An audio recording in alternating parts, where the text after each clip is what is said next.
Yasmin Albuquerque, eu sou médica endocrinologista, faço parte do corpo clínico da DASA, e hoje eu vou apresentar para vocês o tema Interpretando os marcadores de autoimunidade no diabetes.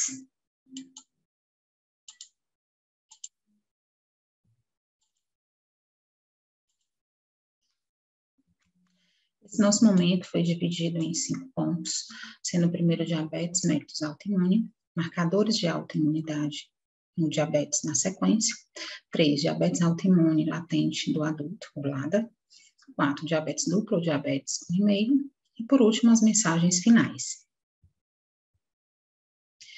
O diabetes autoimune, ele representa 5 a 10% de todos os casos diagnosticados de diabetes. Hoje a gente tem um leque bem maior dessa classificação e esse percentual, ele permanece nesse índice, né?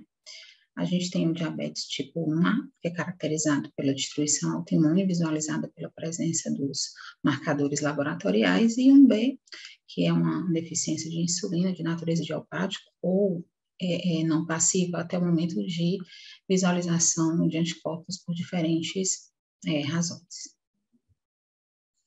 Embora os fatores genéticos e ambientais sejam bastante prevalentes, é importante a gente dizer que a autoimunidade ela vai ocorrer em apenas 5%, né, da população e a progressão para o diabetes tipo 1 em menos de 1% dos casos.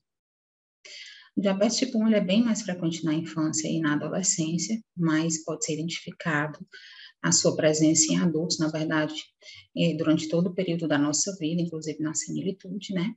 E esses pacientes que desenvolvem na fase adulta, eles podem manifestar a forma latente, né? É a forma lentamente progressiva da doença, que é denominada de latente autoimmune diabetes insipidus, que é o LADA. O diabetes tipo 1, ele é composto por 3 estágios, né? Onde a gente tem como as variáveis a autoimunidade, os níveis de glicemia e os sintomas, né? Na primeira fase, a gente identifica os anticorpos, né? Laboratorialmente não há alterações do ponto de vista da dinâmica glicêmica e não há presença de sintomas. Já na fase 2, a gente permanece com os anticorpos positivos e tendo alterações na glicemia, né? No estado intermediário, também na ausência de sintomas. E por último, na última fase, a gente tem anticorpos positivos, que muitas vezes eles apresentam um percentual menor do que no início do quadro, e há uma clara alteração laboratorial conferindo o diagnóstico de diabetes. E os sintomas aqui estão presentes, que são as polis, né, que a gente conhece, polidipsia, poliúria, dentre outras alterações. E a triagem populacional, a busca pelos anticorpos, né, ela é orientada, né, deve fazer essa busca na população como um todo. O que a ADA recomenda, que é a Associação Americana de Diabetes, é que na prática clínica não deve haver essa busca ativa, tá? Existem estudos que estão relacionados a isso, pode haver essa busca relacionada a focos de pesquisa que vão avaliar essa evolução e funciona também para orientar esses pacientes a fim de evitar complicações maiores como a cetoacidose, mas de forma rotineira não é indicado quando há essa indicação em parentes de primeiro grau de pacientes que têm o diabetes tipo 1. Na verdade, o que acontece, né, nessa doença autoimune é uma orquestra, né, de tanto predisposição genética, né, onde a gente tem o HLA, principalmente o DR3 e DR4, né, e os genes DQA e DQB, melhor dizendo, como os fatores associados, e aí há a recomendação de haver um aconselhamento genético, né, em relação à prole, sempre que possível, né, e há um gatilho ambiental que até hoje não está claramente definido na literatura, varia desde a amamentação, presente ou não, essa questão do consumo de leite de vaca, algumas viroses, mas isso não está totalmente fechado. Então, essa predisposição genética associada a esse gatilho ambiental vai originar a produção de anticorpos, né, nesses indivíduos predispostos, e dependendo da idade, você tem uma abertura do quadro mais precoce em crianças e mais posteriormente em adultos, né? após essa fase da detecção dos anticorpos, entra naqueles outros estágios, né, onde a gente tem hiperglicemia, com peptídeo C detectável, e posteriormente a gente tem uma reserva insulínica bem comprometida, né. Como eu disse anteriormente, essa etiologia não está esclarecida em sua totalidade, né, inicia por essa exposição, né, ao indivíduo que é suscetível, e a autoimunidade ao pilar, né, onde a gente tem a presença de linfócitos T agindo em combinação com a ação dos anticorpos, né, macrófagos também, monócitos, células natural killer, linfócitos B, tendo uma redução da proteção imunológica, né. É importante dizer que a massa residual das células beta, né, ela é maior em adultos que desenvolvem a doença em comparação às crianças, né, onde o curso de autodestruição, ele é mais rápido. E em relação a esses marcadores, né, o que a gente tem, né, por décadas, uma série de autoantígenos, né, das ilhotas, das células beta, foram identificados, né, os principais são a insulina, a descarboxilase do ácido glutâmico, relacionados às moléculas de tirosina, fosfatase 2 e o transportador de zinco, que foi o último identificado, né. São envolvidos na via secretora, são alvos comuns, né, de autoantígenos e de células T, né. E a proinsulina e a insulina, especialmente do peptídeo B9 ao B23, são considerados como alvo primário em relação a essa autoimunidade. Os autoanticorpos podem estar presentes anos antes do desenvolvimento da doença clínica, como a gente já mostrou anteriormente. O pico de incidência de aparecimento de um primeiro autoanticorpo, ele ocorre antes dos 3 anos, é o que os estudos mostram para a gente, e após essa idade, o risco de desenvolver a autoimunidade, ele vai se reduzindo, tá? E os principais fatores para desenvolver a doença, né, é a idade da seroconversão e a positividade para múltiplos anticorpos, né? Após a descrição inicial dos anticorpos antibiotas, outros foram sendo identificados, né? O anticorpo anti-insulina, antidescarboxilase do ácido glutâmico, que é um anti-GAD 65, antitirosina fosfatase, A2 e A2B ou beta, e o anticorpo transportador, antitransportador de zinco, né? Como eu falei, ou mais recentemente descrito. Embora esses anticorpos possam aparecer em qualquer idade, o que a literatura mostra é que raramente eles aparecem antes da idade dos 6 meses, tá? Eu trouxe um estudo aqui relacionando a soroconversão, né, com o risco e progressão do diabetes em crianças.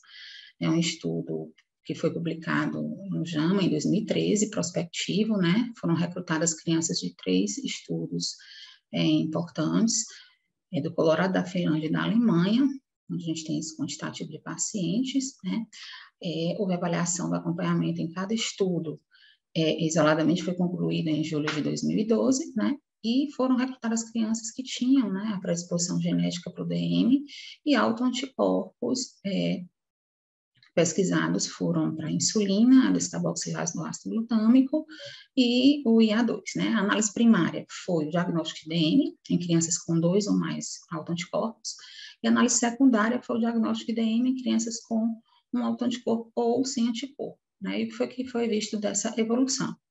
Que os pacientes que têm mais anticorpos, né, eles desenvolvem a doença de forma mais precoce, né? A progressão por DM1 no segmento dos 10 anos foi de 69,7% nas 585 crianças com múltiplos anticorpos e 14,5% nas crianças com 474, nas crianças, totalizando 474 crianças, né, que tinham um único anticorpo, né. Esse tempo de progressão, desde a seroconversão, ele variou, né, de semanas até anos, né? E aos 15 anos desse acompanhamento, o risco de diabetes foi cerca de 0,4% em crianças sem autoanticorpos. Aí fica o questionamento se realmente é sem a presença dos autoanticorpos, ou eles não foram identificados, ou não tem essa descrição até o momento, né? Então, o que se viu foi que a presença de múltiplos anticorpos, ela funciona como um agente preditor do DM1 em crianças, né? E foi visto também a variação da progressão associada à idade de seroconversão, né? Sendo mais importante em crianças menor do que 3 anos, em relação a alguns marcadores genéticos, né? Específicos, em relação ao sexo, né? Que foi mais importante no sexo feminino, né? Com outras doenças autoimunes descritas, né? Nesse caso foi identificado, e o número de autoanticorpos que a gente já viu anteriormente, quando se comparou aqui 3 e 2, a gente viu em relação à aplicação da chance de ter de forma bivariável sendo estatisticamente significante. A detecção de vários anticorpos, né, contra as ilhotas em crianças que estão com esse risco genético que a gente viu anteriormente, ela classifica, então, a presença de um estágio pré-clínico, né, do diabetes. E como a gente está vivendo um ambiente de uma incidência maior, né, do diabetes tipo 1, eu trouxe esse trabalho, que ele é do Jornal de Autoimunidade, que foi publicado em 2011, que ele é bem interessante, é citado em outros trabalhos importantes dentro desse escopo de discussão, que é o questionamento desse aumento, né, da incidência, né, da doença. A gente está tendo uma incidência maior de anticorpos, ou a progressão para a abertura da doença está mais rápida, né? E isso foi observado ao longo de 20 anos. Esse estudo foi um estudo prospectivo na Alemanha, né? E a população foi composta por crianças parentes de primeiro grau, de indivíduos com diabetes tipo 1, né? Eles foram selecionados em relação a genótipos HLA correspondentes, né? E foram recrutadas antes dos 3 meses de idade, tendo como base esses 2 estudos, né? O Baby Diabetes, né? O Baby Diabetes, e o TED, né? 324 nascidas no período anterior, né? E 216 posteriormente, né? E elas foram acompanhadas quanto ao desenvolvimento desses 3 autoanticorpos, né? O insulino GAD e A2 e a progressão do diabetes. E o que se viu foi que a frequência cumulativa, né, aos 4 anos, ela foi menor nos pacientes do estudo anterior, né, o Baby Diabetes, e 6,2% no TED, né, 2,5%, aí com 6,2%, sendo estatisticamente significante. Isso a gente consegue ver no follow-up, né, dos 10 anos, em relação à taxa livre de doença, né. Então, a gente observa claramente essa diferença, né? Tendo o TED, que é o estudo mais recente, uma progressão mais rápida, né? 50% de progressão, com uma temporalidade de 85,2 meses, para as crianças do estudo anterior, o Baby Diabetes, né, versus o 9,6 meses, né, para as crianças do estudo TED, né? E isso aconteceu por quê, né? A gente visualizou mais anticorpos, né? Não houve uma diferença significativa entre a frequência cumulativa dos autoanticorpos, né? Então, ficou questionamento se essa redução, se esse aumento da incidência é devido a uma redução das respostas, né? Na proteção em relação a esse ataque às células beta, né? Fica aí o questionamento aberto para ser esclarecido em outros estudos, né? Em relação a algumas particularidades dos marcadores, né, a gente tem disponíveis vários ensaios, né, para os anticorpos contra os antígenos da célula beta, né, em geral são testes sensíveis e com boa predição em familiares dos pacientes com diabetes tipo 1 e na população geral, né, o anti-insulina é o melhor marcador para crianças com menos de 5 anos, menos frequente em adultos, né, e é encontrado no soro de usuários de insulina, aí você não deve, né, utilizar para diagnóstico nessa circunstância, obviamente, né. E em adultos com diabetes tipo 1, o anti-GAD é o mais frequentemente encontrado, né, tem uma sensibilidade de 70%, 80% para o diagnóstico, né, independente da idade. O anti-A2 é o mais comum em jovens, está relacionado aí em relação à progressão da doença para a fase clínica. E é importante dizer que essa positividade, 2 ou mais anticorpos, ela ocorre em 1 para 350 indivíduos, né, isso está relacionado a um risco elevado para ter diabetes tipo 1, né? E os níveis de autoanticorpos presentes ao diagnóstico, eles tendem a desaparecer com o tempo, mas isso ocorre bem menos com anti-GAD 65, né? E apesar de serem identificados por meio de ensaios validados, né, que têm uma confiabilidade boa, os autoanticorpos comumente testados se mostram insuficientes, né, para a detecção de todos os casos de M1. Geralmente, a metodologia utilizada é a ELISA ou radioimunoensaio.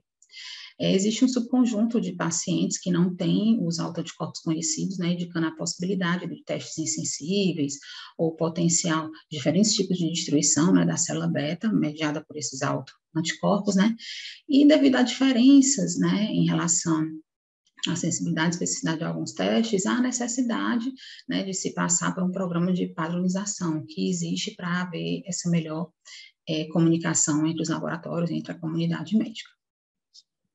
Aqui eu trouxe para vocês um quadro resumo, né, uma tabela resumo, melhor dizendo, em relação aos marcadores, né, em relação à prevalência da positividade e as características, né. Então, aqui a gente tem que o antilhotas está presente em 75% a 85% dos pacientes com diagnóstico recente. Após 2 a 3 anos, né, ele passa a não ser detectável, né, e nos pacientes com progressão mais rápida da doença, né, é mais frequente também. E com níveis mais baixos de peptídeo C, que é essa relação entre a progressão e os níveis baixos. O anti-insulina, 50% a 60%, e mais do que 90% nos pacientes que têm idade inferior a 15 anos, né? Pode estar presente em pacientes insulinizados, então, reforçando o que a gente falou anteriormente, aí ele não deve ser utilizado como um marcador, né? O antirosina fosfatase está presente em 48% a 89%, né? Principalmente nos pacientes com DM recente, tem um alto valor positivo, preditivo, melhor dizendo, para a progressão, né, em pacientes com síndrome poliglandular autoimune, ele é mais específico que o anti-ilhota, né?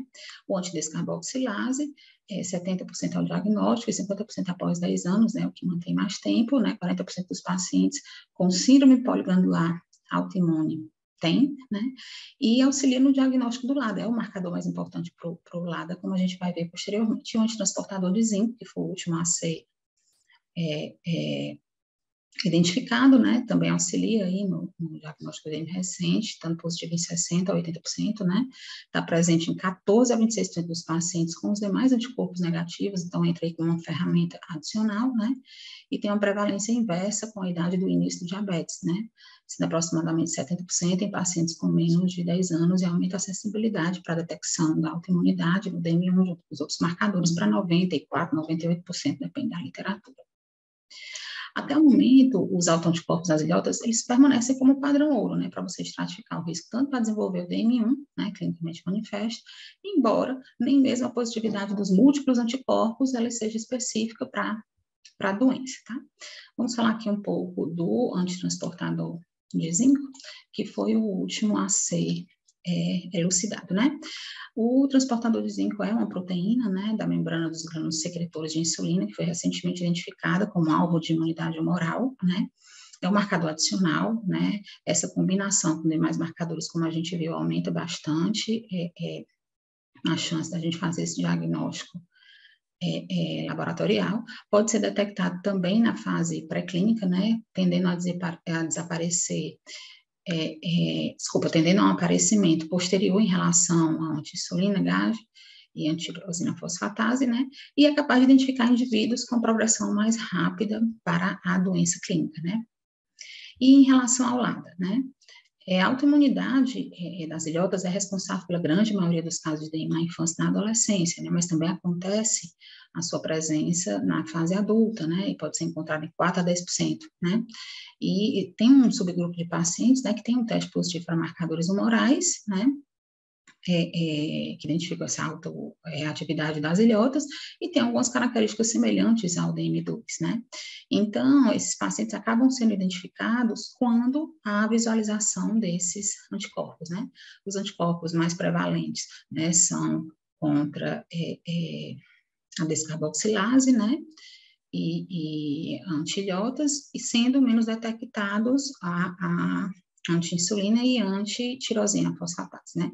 O anti-insulina constitui um marcador específico do diabetes juvenil, mas ele é inversamente relacionado à idade, raro em adultos, como a gente acabou de dizer, e aí na triagem do LADA, se for para a gente selecionar os anticorpos, que a gente sabe que em muitas situações há necessidade de ser pago o exame, alguns pacientes não têm realmente, de fato, acesso a algumas facilidades, então ele não seria o mais indicado, né? E ao lado a gente sabe que tem o diagnóstico acima dos 25 anos, né, a partir dos 25 anos, e a presença de pelo menos um autoanticorpo, né, comumente o GAD, como a gente falou, é o mais frequente, e a gente tem um quadro de independência de insulina por pelo menos aí 6 meses. Aí eu trouxe aqui um estudo, né, que relaciona o LADA, né, a presença dos anticorpos, e a progressão da doença, né, comparando com diabéticos do tipo 2, tá?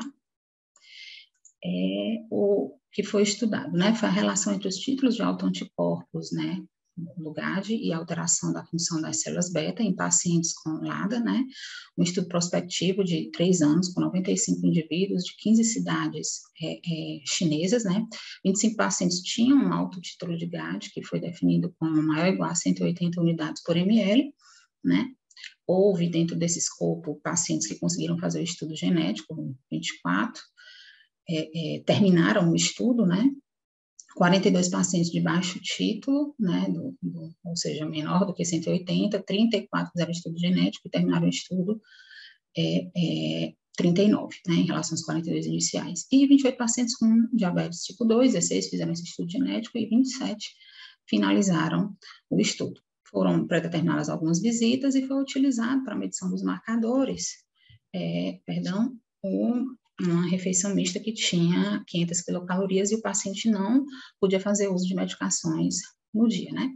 Então, o que se observou foi que a dosagem do peptídeo C, né, no estado de jejum e 2 horas após a refeição mista, né, ela teve uma relação inversa, né, em relação à titulação, né, do marcador do anticorpo identificado, né, tanto em jejum como pós-prandial, né, então o que se identificou foi que LADA, né, com baixo título de GAD, né, tem um fenótipo metabólico, um comportamento do peptídeo C semelhante aos pacientes com diabetes tipo 2, né? A gente consegue aqui ver o GAD elevado, o GAD baixo e o DM2, né? Então, eles têm um comportamento laboratorial e, consequentemente, clinicamente, semelhantes, né? Em relação ao antitransportador de zinco, eu trouxe um estudo também interessante, 2010, publicado na Diabetes Care, onde se avaliou a prevalência do anticorpo no LADA, né? Os pacientes utilizados foram de um estudo, né, que já existe em maior, onde há essa autoimunidade em pacientes que não requerem insulina, né? Os pacientes recrutados tinham diagnóstico de 6 a 5 anos, também não tinham cetose, né? 193 pacientes, né, 4,5% no geral, né, da prevalência, tinham anticorpos GAD ou anti-insulina, antitirosina fosfatase, isso, né? E a idade de 50,3 anos, mais ou menos de 12 anos, e a duração média do diabetes de 2,3 anos, né? E a gente tinha também 1.056 pacientes com diabetes tipo 2, com a idade de 51, né, mais ou menos 11 anos, e a duração média do DM de 2,4 anos, né? Então, bem semelhante em relação a algumas características, né? A distribuição dos títulos de GAD, né, em pacientes com diabetes autoimune, ela foi independente da duração do diabetes, né? E ela mostrou uma distribuição bimodal, né? E os pacientes foram, então, divididos em alta e baixa titulação. Aqui a gente consegue entender que a linha pontilhada, né, indica o limiar dessa positividade, aqui os pacientes com alto títulos, né, 94, baixos títulos 97, e os pacientes com os anticorpos negativos, né. Então, dos 193 pacientes, 191 tinham um anti-GAD, 39 tinham o anti-tirosina, 154 tinham apenas o GAD e 2 tinham apenas outro marcador, 37 tinham ambos os marcadores, né? E o antitransportador de zinco, né, com essa característica mais específica em relação ao tipo do ensaio, né? 36 de 193, correspondente a 18,6%, tiveram a identificação, né? Todos esses 36 tinham GAD e 20 tinham tinham ambos anticorpos que foram estudados, né? E aí, interessante notar que 16 pacientes desse total de pacientes com diabetes tipo 2, correspondendo a 1,4%, né? Tiveram a identificação do antitransportador de zinco, né? Tendo o diagnóstico, na verdade, de diabetes tipo 2, né? E aí, o que a gente consegue entender é que em pacientes com DM, né, de início na fase adulta, né, identificados como não autoimunes, né, na triagem utilizando o GAD e o IA2, a gente viu que o antitransportador de zinco identificou 1,4%, né, desses pacientes, né. Mesmo o único valor, mesmo o único marcador, né, de autoimunidade, ele é capaz de distinguir um grau de insuficiência de insulina mais severo do que o DM2 clássico. Então, a gente traz essa discussão aqui para mostrar que a gente tem pacientes, obviamente, isso é do conhecimento dos médicos que trabalham com isso, que tem diabetes tipo 2, mas, na verdade, eles têm um componente aí autoimune e explica algumas diferenças de tratamento que a gente tem que fazer. No grupo autoimune inicial, né, o que se viu dos 140 pacientes, 140 pacientes indivíduos tinham positividade para apenas um marcador, 138 com GAD e 2 com a tirosina.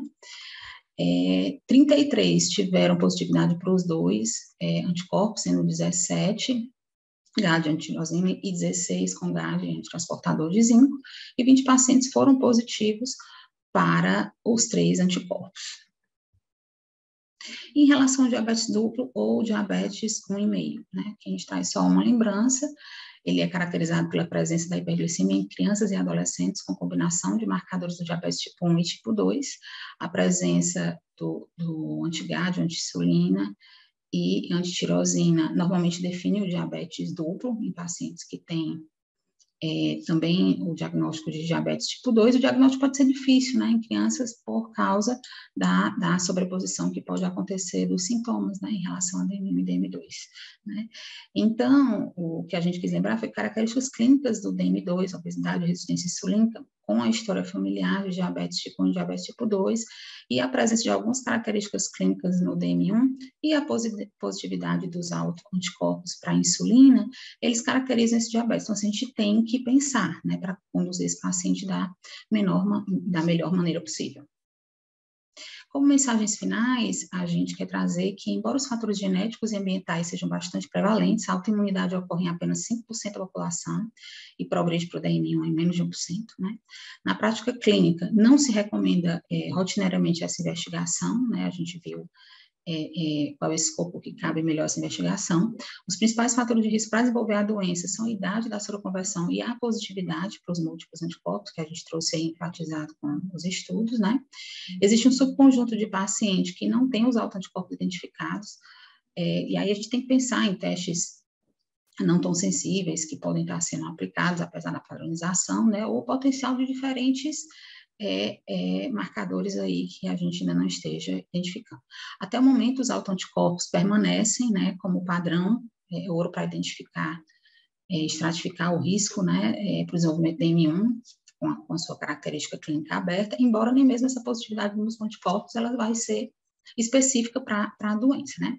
A pesquisa dos autoanticorpos deve ser realizada, né, na suspeição de LADA, né, e auxilia na compreensão da evolução e em relação ao uso de insulina em alguns casos, né? A pesquisa dos autoanticorpos, ela é importante também na suspeição dos casos do diabetes duplo, né? Então, essas são as mensagens que a gente queria deixar e espero ter agregado conhecimento a vocês. Obrigada.